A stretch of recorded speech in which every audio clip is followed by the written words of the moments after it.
오늘 함께 읽은 말씀으로 부엘라 헤로이라는 제목으로 함께 말씀을 나누겠습니다. 창세기 12장부터 이어지는 족장의 역사, 이른바 족장사는 아브라함, 이삭, 야곱, 요셉 4명을 중심으로 기록되고 있습니다. 아브라함, 이삭, 야곱, 요셉 이 4명의 족장들의 이야기를 창세기 12장부터 50장까지 쭉 읽어 내려가다 보면요, 이 4명의 족장들 외에 다른 사람들의 이야기도 성경에 함께 기록되고 있는 것을 확인할 수 있습니다.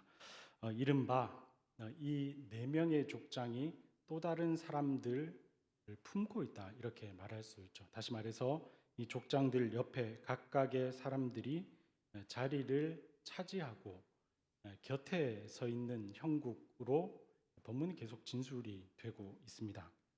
잘 아시는 것처럼 아브라함 곁에는 조카 롯의 이야기가 나오고요, 이삭 옆에는 배다른 형, 오늘 본문에 나오는데 이스마엘이 나옵니다.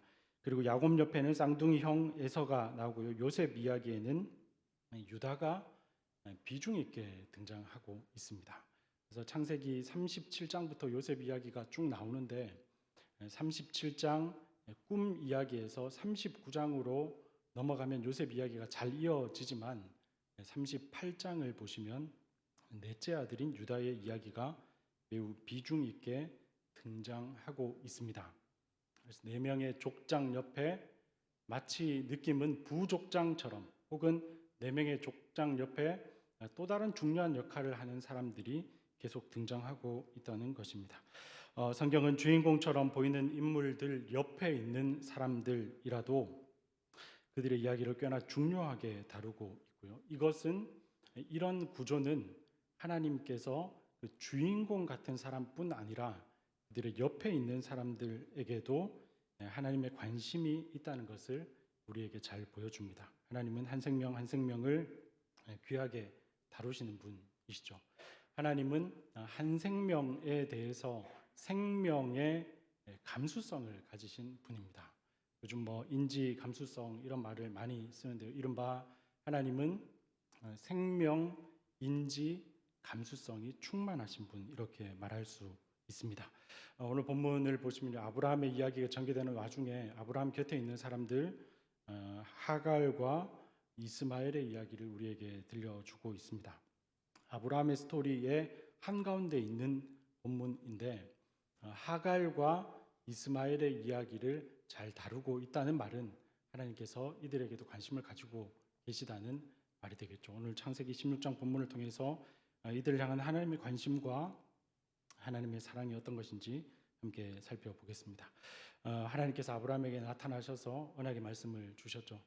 하나님께서 주신 그 첫 번째 언약의 말씀이 12장에 나오고요, 13장에도 하나님께서 아브라함에게 나타나셔서 자식을 주겠다고 약속을 하십니다.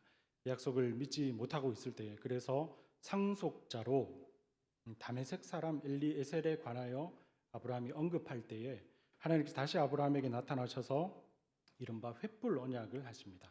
그 내용이 15장에 나와요. 15장을 보면 하나님께서 아브라함에게 이렇게 시키시죠. 짐승의 배를 갈라놓고 기다려라. 하나님이 임재하실 때까지 기다립니다. 하늘에서 불이 내려서 그 쪼갠 짐승 사이를 가르고 하나님과 아브라함은 그렇게 약속을 하게 됩니다. 15장을 잘 읽어보시면 하나님, 제게는 상속자가 없어서 하나님께서 자식의 약속을 하셨지만 상속자를 엘리에셀로 삼겠습니다, 이렇게 말하는 아브라함에게 하나님께서 다시 횃불 언약으로 하나님께서 아브라함에게 자손을 줄게, 이렇게 약속을 하십니다.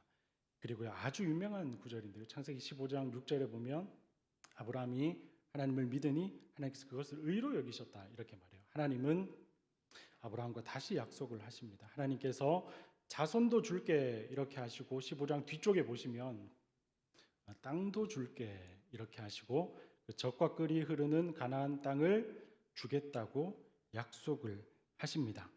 하나님의 약속이 계속되고 있습니다. 이제는 아브라함도 그 약속을 믿어야 돼요. 하나님께서 정말 내 씨로 자식을 주신다는 것을 믿어야 합니다. 이런 배경에서 이제 오늘 본문이 들어갑니다. 1절을 보실까요? 1절을 보시면 성경으로 확인하시면 좋겠습니다. 1절 보시면 아브라함의 아내 사라는 출산하지 못하였고 이렇게 기록이 됩니다. 매우 이질적인 구절입니다. 사례가 임신하지 못했다, 출산하지 못한다, 절망 가운데 있음을 우리에게 보여줍니다. 3절을 보시면요, 벌써 10년이 지났어요. 아브라함이 가나안 땅에 들어올 때가 12장에 보시면 75세라고 기록하는데 벌써 3절 끝에 보시면요, 75세에서 10년이 흘러서 85세가 되었습니다. 아이를 낳을 수 있는 희망을 포기해야 할 때가 점점 실감이 나는 것 같아요. 2절을 보십시오. 사례가 아브라함에게 이르되 여호와께서 내 출산을 허락하지 아니하셨으니 원하건대 내 여종에게 들어가라. 내가 헛구로 말미암아 자녀를 얻을까 하노라 하매 아브라함이 사례의 말을 들으니라. 이렇게 기록합니다. 사례가 먼저 아브라함에게 대안을 제시하죠. 사례가 아브라함에게 하나님께서 내 출산을 허락하시지 않는 것 같다, 이건 내가 원하는 바요 하고 내 여종 하갈에게 들어가서 자녀를 낳아주세요 이렇게 말합니다. 2절 말씀 끝에 보시면요, 아브라함이 사례의 말을 들으니라 이렇게 기록을 합니다. 사랑하는 여성 성도 여러분, 이런 남자 어떠십니까? 아브라함은 여러 생각을 했겠죠. 여러 생각 끝에 아내가 하는 말을 매우 단순하게 덥석 받아버립니다. 머뭇거림도 없이 하갈을 취하게 됩니다. 아브라함이 무슨 생각을 했을까 충분히 짐작을 해볼 수 있겠죠. 10년이면 충분하다, 아마 이런 생각도 했을 것입니다. 당시 사회 관습이, 문화가 이것을 용납하고 있다 이렇게 생각했을 수도 있죠.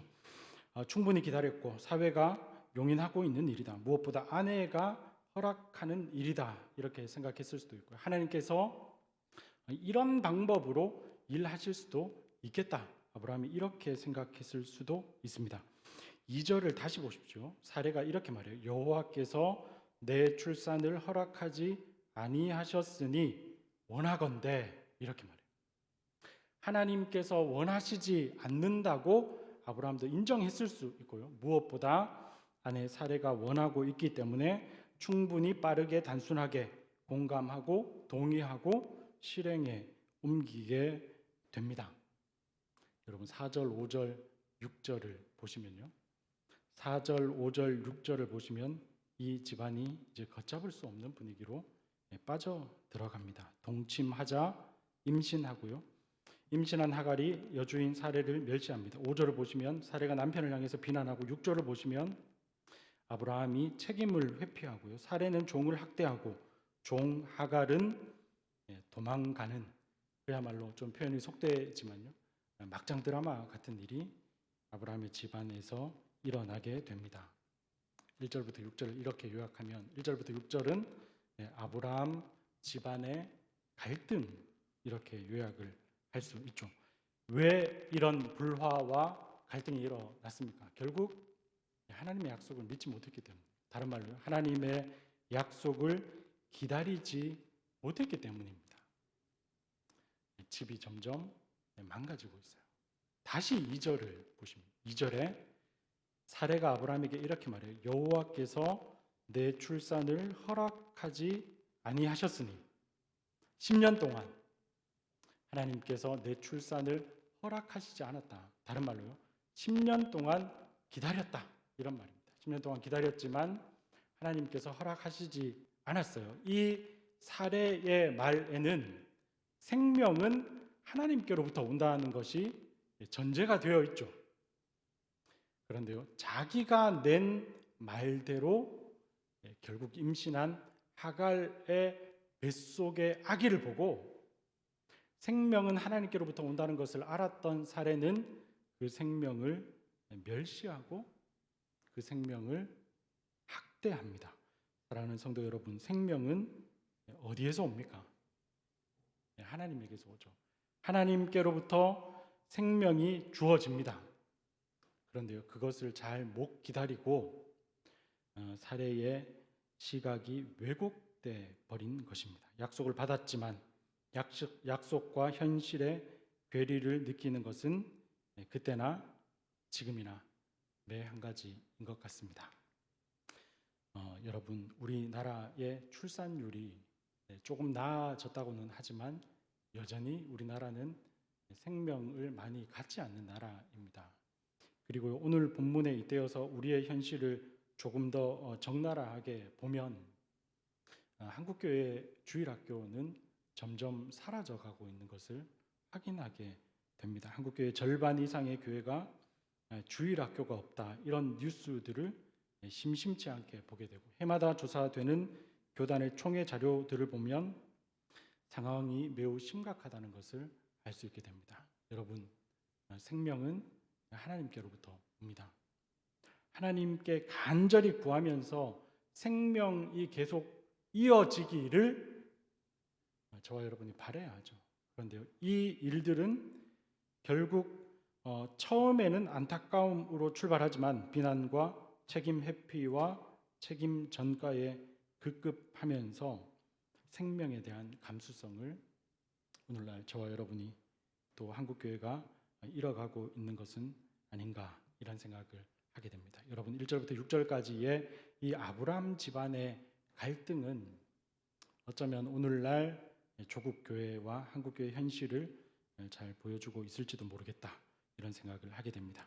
본문의 두 번째 부분이 7절부터 12절인데요. 7절부터 12절 하나님께서 개입하십니다. 7절을 보시면요, 여호와의 사자가 도망간 하갈을 만나게 되죠. 8절 보시면 질문을 하십니다.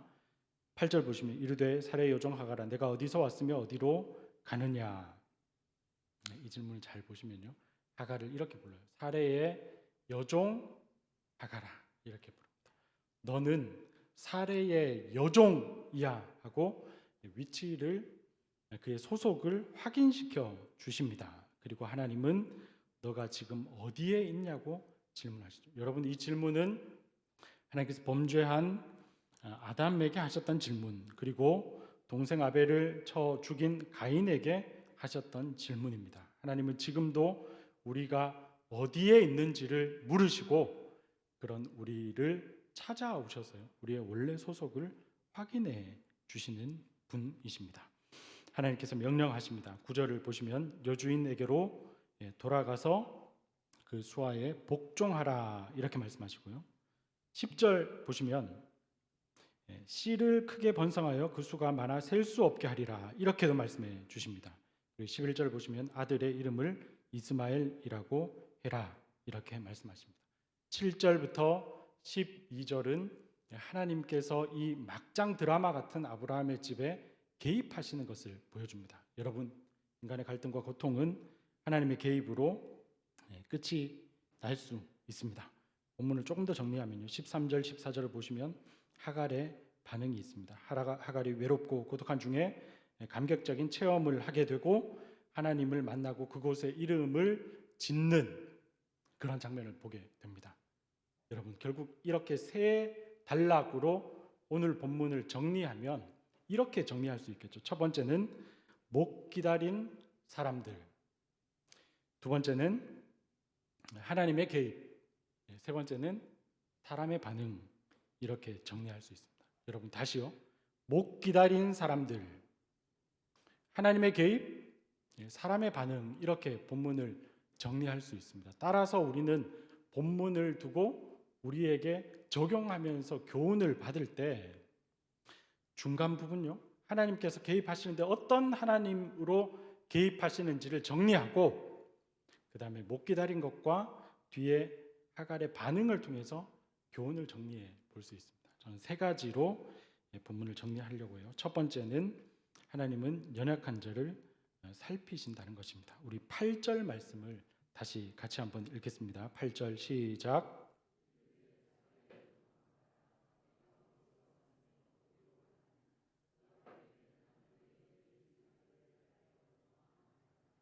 네, 이 8절을 보시면요, 사레의 여종 하갈아 하고 하나님께서 정확하게 이름을 부르시죠. 그리고 어디서 와서 어디로 가느냐라는 인생의 본질적인 질문을 사레의 여종 하갈에게 던져 오십니다. 10절 말씀도 같이 읽겠습니다. 10절 시작.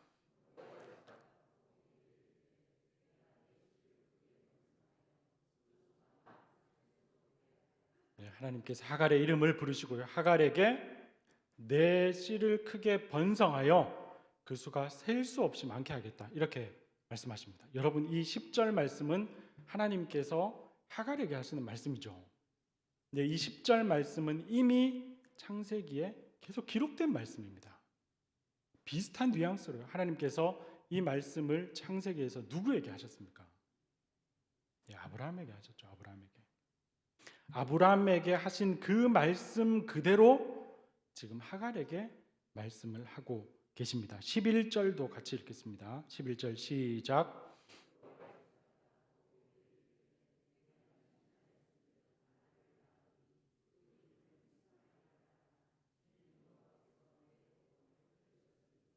아멘. 11절 보면요. 임신하였은즉 그 아들을 평안히 낳으라고, 그 아들의 이름을 이스마엘이라고 하라고 이름까지 지어 주십니다. 여러분, 이 본문에서 우리는 하나님은 연약한 자를 살피시는 하나님임을 발견할 수 있습니다. 여러분, 우리 하나님은 연약한 자를 살피시는 분이십니다. 오늘 본문에 여호와의 사자가 하갈을 만나는 이 장면은 매우 독특한 방식으로 특징들을 가지고 기록되고 있습니다. 오늘 본문의 하갈은 주의 사자를 만나는 성경에 나오는 첫 번째 인물, 하나님께로부터 직접적인 약속을 받는 첫 번째 여성입니다. 그리고 이때까지는 그런 적이 없었어요. 이후로도 거의 창세기에는 이런 방식으로 등장하지 않는데 하나님께 새로운 이름을 지어드리는 첫 번째 인물이 하갈입니다. 그리고요, 하나님과의 만남을 기억하여 이런 식으로 이야기가 전개되고 그게 기록된 여성도 거의 성경에서 하갈이 유일합니다. 그리고 창세기 21장을 보시면요, 오늘 본문에서와 매우 흡사하게 하나님께서 또 한 번 하갈을 만나 주십니다. 그러니까 하나님의 관심이 단번에 끝나는 게 아니란 말이죠.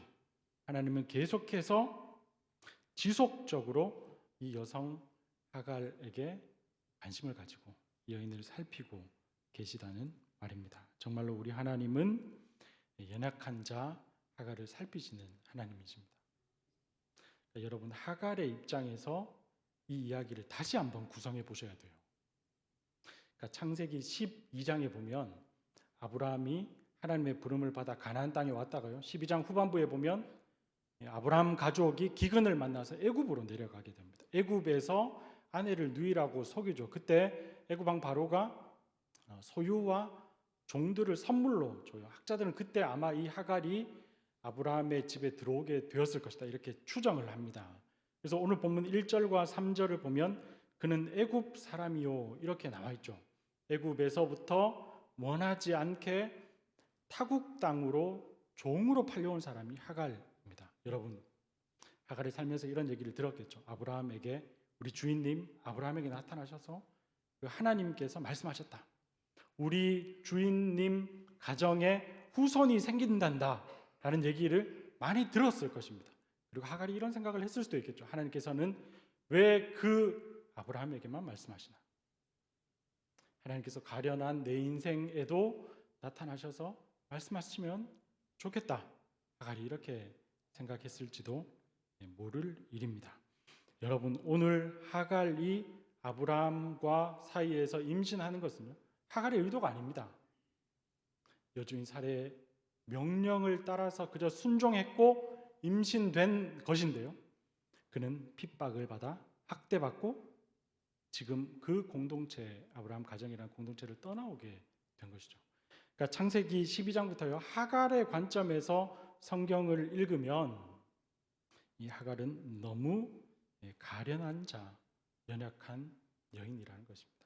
근데 하나님은, 아브라함을 만나 주신 하나님은 지금 오늘 본문에서 하갈을 외면하지 않고 살펴주시고 그 뱃속에 있는 아이의 이름까지 지어주시는 분이십니다. 저는 우리 하나님이 이런 연약한 자를 살피는 하나님이시라고 믿습니다.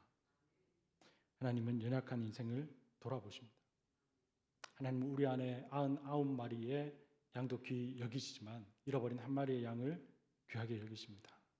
제가 이미 말씀을 들었지만 사도행전 15장에서 초대교회는 하나님을 따라서 연약한 자, 이방인도 환대하고 돌보고 동행하자고 결단하죠. 여러분, 기독교는 연약한 자를 돌보시는 하나님을 믿고 함께 연약한 자를 돌보는 종교여야 한다고 믿습니다. 하나님의 이름을 부를 때요, 이따 기도하실 때 하나님의 이름을 부를 때 우리는 오늘 말씀을 통해서 발견한 그 하나님의 이름을 그대로 부르며 기도해야 합니다. 연약한 자를 살피시는 하나님, 저와 여러분이 이렇게 부르며 기도할 때 우리 하나님은 연약한 저와 여러분을 살피시러 임재하시는 줄 믿습니다. 본문의 두 번째 교훈인데요, 두 번째는 약속을 믿고 기다리는 영성이 필요합니다. 이렇게 정리할 수 있습니다. 제가 아까 본문을 정리하면서 오늘 본문의 이 4절, 5절, 6절의 사달은 결국 아브라함과 사레가 하나님의 약속의 말씀을 기다리지 못했기 때문이다, 이렇게 말씀드렸습니다. 따라서 이 본문 말씀을 우리에게 반면교사 삼는다면 우리는 하나님의 약속을 믿고 기다려야 한다는 교훈에 이르게 됩니다. 여러분, 저와 여러분에게도 하나님께서 주신 약속이 있습니다. 약속이 여기 두껍게 있습니다. 오래된 약속도 있고요, 새로운 약속도 있습니다. 구약이 있고 신약이 있습니다. 모든 말씀이 우리에게 주신 하나님의 약속이죠. 저와 여러분들 이 약속을 믿고 기다릴 필요가 있겠다는 것입니다. 오늘 본문과 관련해서 영국의 신학자인 폴라 구더라는 사람은 기다림의 의미라는 책에서요, 오늘 이 본문의 아브라함 가정의 이야기를 이렇게 풀어서 쓰고 있습니다. 이 이야기에서 우리는 기다리지 못하거나 기다리지 않으려고 할 때 일어나는 문제를 보게 됩니다. 사례는 자신에게 당장에 필요한 사안만을 받기 때문에 자신의 계획이 성공한 뒤에 어떻게 될지, 혹 그 계획이 다른 이들의 인생에 어떠한 영향을 미칠지를 전혀 생각하지 못했습니다. 사례는 지금 당장에 필요한 사안을 보고 기다리지 못했다, 최선보다 차선을 선택했다, 이렇게 말합니다. 이 신학자가요, 이 책에서 계속 이렇게 이야기를 이어갑니다. 기다림은 얽히고 설키는 결과를 낳는 쉬운 해답으로 돌진하지 않고 자신의 행복뿐만 아니라 주변 사람들의 행복도 함께 고려하는 길로 우리를 이끕니다. 기다림은 곧 다르게 보는 것이고 빠른 대응책이 언제나 최선의 대응책은 아님을 인정하는 것입니다.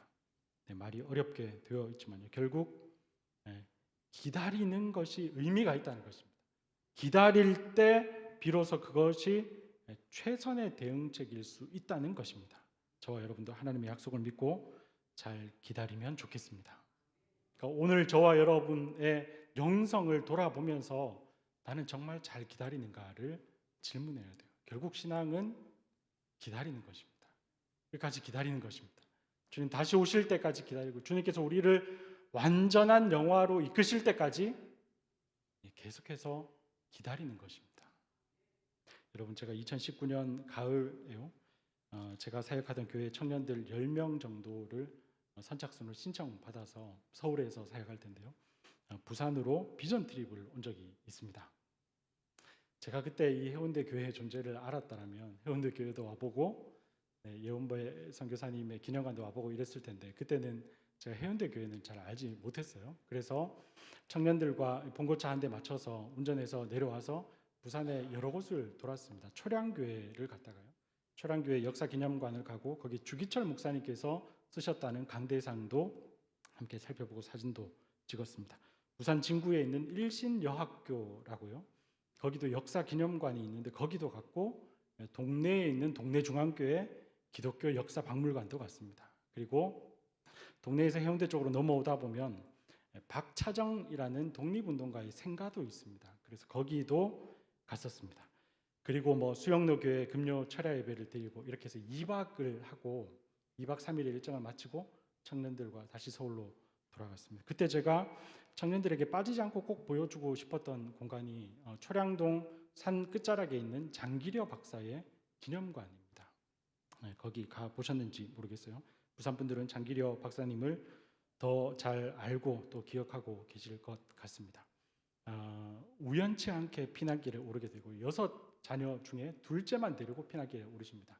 부산에 와서 정착하시고 복음병원을 세우시고 정말 의술을 아름답게 베푸셨던 분이 장기려 박사님이시죠. 이분에 관한 많은 일화가 전해지지만 이분에 관한 책을 읽다가요, 이것이 진정한 기다림이구나 하는 것을 발견한 한 대목이 있습니다. 북한에 계신 아내분에게 쓴 편지, 그리고 그 아내분의 답신이 이분의 책의 평전에 기록이 되고 있습니다. 편지가 좀 긴데요, 제가 일부를 읽어드리려고 합니다. 먼저 장기려 박사님이 아내에게 쓰신 편지예요. 40년을 남한에 살며 재혼하라는 권유도 많이 들었다오. 그러나 당신에게 한 나 스스로의 언약, 우리 사랑은 영원하다. 만일 우리 둘 중 누가 하나라도 세상을 떠나게 된다면 이 사랑은 없어지는 것인가? 아니다. 이 사랑은 우리가 육으로 있을 때뿐 아니라 떠나 있을 때에도 영원히 꺼지지 않는 생명의 사랑이다. 고 한 말을 상기하며 당신을 기다렸소. 나는 내 생전 평화 통일이 될 것을 믿습니다. 우리는 온 민족이 함께 어울려 재회의 기쁨을 나누는 그날 다시 만나리라는 것을 확신합니다. 이북에서는 종교가 누구에게나 용인되지 않겠지만 당신은 항상 기도할 것으로 믿습니다. 우리 생전에 38선이 열리고 이산가족 모두가 만나 재상봉의 감격을 누릴 수 있다고 믿기에 기쁜 마음으로 이 편지를 끝낼 수 있습니다. 1990년 6월 24일 이산 40년 만에 부산에서 당신의 기려. 이 장기려 박사님이 끝내 재혼도 하지 않으시죠. 그리고 이산가족 상봉도 나 말고도 기다리는 자들이 많이 있으니 나는 이산가족 상봉하지 않겠다고 포기하십니다. 편지만 주고 받으셔요. 아내로부터 편지가 당도했습니다. 아내의 편지가 이래요. 기도 속에서 언제나 당신을 만나고 있습니다. 부모님과 아이들이 힘든 일을 당할 때마다 저는 마음속에 당신에게 물었습니다. 그때마다 당신은 이렇게 하면 어떠냐고 응답해 주셨고 저는 그대로 따랐습니다. 잘 자란 우리 아이들, 몸은 헤어져 있었지만 저 혼자서 키운 것이 아닙니다. 이산 가족들의 만남이 하루빨리 이루어진다면 얼마나 좋을까요? 80이 넘도록 살아있음이 어쩐지 우리가 만나게 될 약속이 아직 남아있기 때문인 것 같습니다. 사랑하는 나의 친구 언제 돌아오려나? 썩은 나뭇가지에서 꽃이 필 때에 오려나? 일구원심 나의 맘에 그대 마음 간절하다.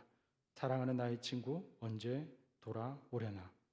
암만 말하여도 안타깝기만 하여 이만하고 당신과 기용인의 가족이 건강하여 만나게 될 그때를 기다리고 또 기다리겠으며 부디 옥체 건강하시기를 바라고 또 바라옵니다.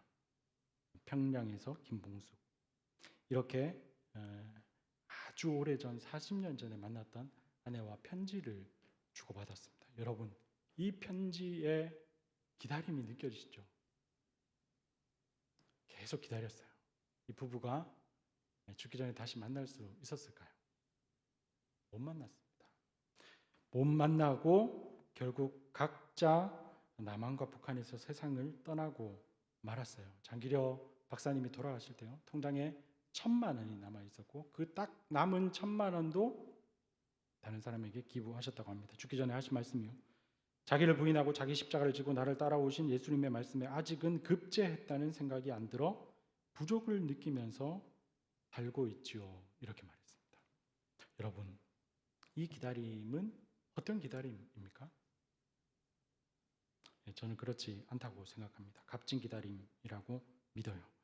통일에 대한 약속을 붙들고 값지게 세월을 보내면서 기다렸다고 믿습니다. 자세히 모르지만 아마 이 장기려 박사님 부부는 지금 천국에서 기다림의 보상으로 기쁨으로 회유하시지 않았을까 이렇게 생각해요. 여러분, 조금 다른 이야기일 수 있지만 결국 인생은 기다림입니다. 예수님 계속 바라보면서 예수님 어떻게 사셨는지 바라보면서 예수님께서 우리에게 주신 약속을 바라보면서 계속 기다리는 것입니다. 저와 여러분에게 이 기다림의 영성이 있기를 간절히 소망합니다. 마지막 세 번째요. 명명하고 감탄하는 영성이 우리에게 필요합니다. 오늘 본문 13절 14절을 보시면 하갈이 자기를 만나주신 하나님을 다시 깨닫고요. 하나님을 나를 살피시는 하나님이라고 고백합니다. 오늘 본문 13절을 세번역으로 읽으면요, 이렇게 번역이 됩니다. 우리 같이 읽겠습니다. 시작.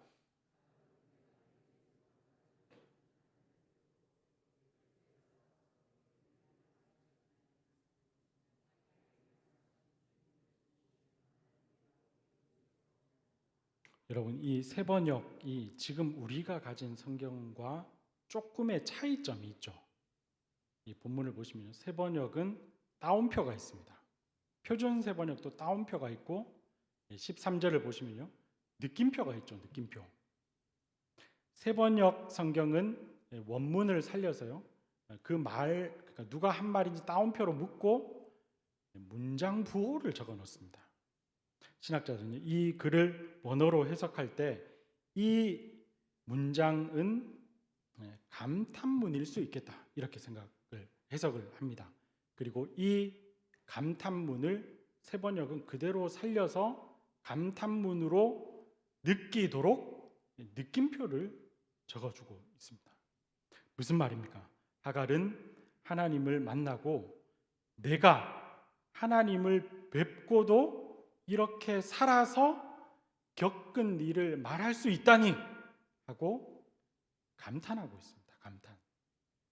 그는 하나님을 만나 감격하고 감탄하고 있습니다. 그리고 14절을 보시면 그는 그곳의 그 샘을 부엘라 헤로이 뜻이요, 나를 살피시는 살아계신 이의 우물, 하나님께 감탄을 쏟아놓고 하나님을 만난 그곳에 이름을 붙이고 있습니다. 너무 감격한 것입니다. 내 주인님 아브라함에게만 말씀하시던 그 하나님이 연약한 나를 돌아보시고 내게 나타나시다니 나는 이 하나님을 영원히 기념하겠어 하고 그곳의 이름을 부엘라 헤로이라고 붙인 것입니다. 저와 여러분도 이렇게 해야 합니다. 저와 여러분도 이곳 하나님 나를 만나주시고 나를 살펴주신 이곳 내가 기념하겠어 하고 감탄하면서 명명하고 감격해야 한다는 것입니다. 저와 여러분에게 이 감탄의 영성이 회복되면 좋겠습니다. 돌아보면요, 저와 여러분은 너무 밋밋해요. 언젠가 뜨겁게 주님을 만났는데 그 뜨거움을 자꾸 잃어가고 있습니다. 목회자로 살면서요, 하나님께 이런 기도를 드릴 때가 있어요. 하나님, 예배가 쌓여가고 찬양이 쌓여가고 기도가 쌓여가는데 설교마저 하는데 하나님 왜 저는 뜨겁지 않습니까? 이런 기도를 하나님 앞에 드릴 때가 있습니다. 저와 여러분의 영성을 다시 돌아보면서 하나님과의 추억의 자리에 이름을 붙이고 그때 만나주신 하나님께 감탄할 수 있으면 좋겠습니다. 여러분, 제가 2019년도에 그때 부산을 와서요, 첫째 날은 초량동에 있는 저희 청년들이 돈이 없으니까요, 게스트하우스에서 집단 숙박을 했습니다. 둘째 날 숙소를 어떻게 할까 이렇게 생각을 하다가 둘째 날 밤에 제가 여기 그 수영로 교회 금요 철야를 참석하기로 했었기 때문에 이 근처에 숙소를 잡아야 되겠다고 생각하고 수영로 교회 다니는 제 친구가 있습니다. 경찰 친구가 있는데요, 그 친구에게 이제 숙소를 좀 알아봐 줘라 이렇게 연락을 했었습니다. 이 경찰 친구는 경찰 임용 시험이 계속 떨어져 가지고 몇 년 동안 좀 고생을 하다가 나중에 이제 경찰 시험을 붙었던 친구인데요, 경찰 시험이 되고 나서 결혼을 하고 부산으로 장가를 와서 부산에서 살고 있는 친구입니다. 그래서 너가 살고 있는 지역에 숙소를 좀 알아봐 줘라, 소개를 해줘라 이렇게 했더니 이 친구가요, 경찰 시험을 볼 때 함께, 저는 신대원 시험을 준비했거든요. 함께 고생했던 기억이 아련했던지 저희 청년들의 숙소를 잡아줬어요. 아주 좋은 숙소를 이 친구가 잡아줬습니다. 그래서 제가 너무 감사한 마음에 이제 이 일정을, 비전 트립 일정을 다 마치고요, 서울로 올라가서 이 친구에게 주말에 문자를 썼습니다. 고맙다 친구야. 너가 해준 헌신을 꼭 기억하겠다. 이렇게 하고 문자를 썼는데요. 이 친구가 답장이 왔어요. 답장이 뭐라고 왔냐면 이렇게 왔습니다. 짧은 시간이지만 너무 반가웠다. 주의 일을 감당하는 네가 난 항상 자랑스럽다. 그리고 뭐라고 왔냐면요. 좀 전에 서울에 올라왔는데 네가 딱 연락이 오네? 이렇게 연락이 왔어요. 그러니까 이 친구 가정이 제가 문자를 쓰던 그 시점에 이제 서울에 볼 일이 있어가지고 왔다는 거예요. 그런데 이 친구가 뭐라고 문자가 왔냐면요. 올라오다가 작은 사고가 났다는 거예요. 그래서 제가 바로 전화를 했습니다. 어쩐 일이냐? 그러니까 잠시 교통사고가 났대요. 근데 차에 애기들도 다 타고 있었는데 하나님께서 지켜주셔서 크게 다치지 않았다고. 차가 많이 부서졌지만. 그리고 나서 이 친구가 나중에 문자가 와서요. 뭐라고 저한테 말했냐면 올라오다가 작은 일을 통해서 다시금 주를 더 의지해야겠다는 결단을 하게 하셔서 감사하다. 이렇게 문자가 왔어요. 여러분, 저는 이 친구를 보면서 그래, 이 친구는 작은 일에도 감탄하고 있구나. 이렇게 느꼈습니다. 여러분, 정말 작은 사건 하나하나에 하나님께서 충분히 개입하고 계시고 그 하나님으로 인해서 우리는 감격하고 있는지를 다시 돌아보면 좋겠습니다. 하나님께 이 감탄의 고백을 저와 여러분이 흡족하게 올려드릴 수 있으면 좋겠습니다. 말씀을 정리하겠습니다. 우리 하나님은 연약한 자를 살피시는 하나님이십니다. 연약한 자를 살피시는 하나님이라는 것을 기억하고 저와 여러분이 할 일은 두 가지. 첫 번째는 약속을 믿고 끝까지 기다려야 돼요. 그리고 다시 하나님 기억하고 하나님과 추억의 장소를 놓고 이름을 붙이면서 감탄해야 합니다. 하나님, 나를 살피시는 하나님, 끝까지 기다리고 하나님을 향한 감탄을 올려드리며 살게 도와주십시오. 저와 여러분의 이런 귀한 고백이 늘 살아있기를 주님의 이름으로 축원드립니다. 우리 함께 찬양